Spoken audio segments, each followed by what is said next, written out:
الحمدللہ رب العالمین والصلاة والسلام علی رسول الکریم وعلی آلہ وصحبہ اجمعین۔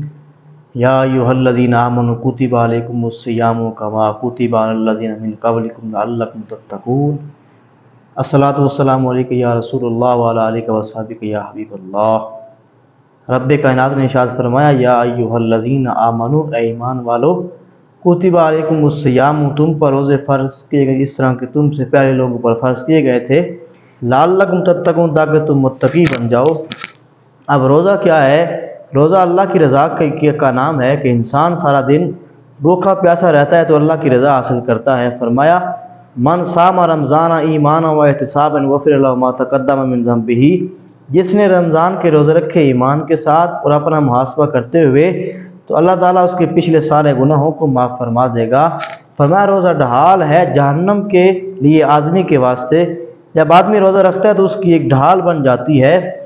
اور فرمایا ہر ایک چیز کی زکوٰۃ ہے لیکن جسم کی زکوٰۃ روزہ ہے، تو روزہ ایک عبادت ہے جس کی جزا رب کریم خود عطا فرماتا ہے۔ فرمایا کہ روزہ وہ ہے جس کی جزا میں خود عطا فرماؤں گا۔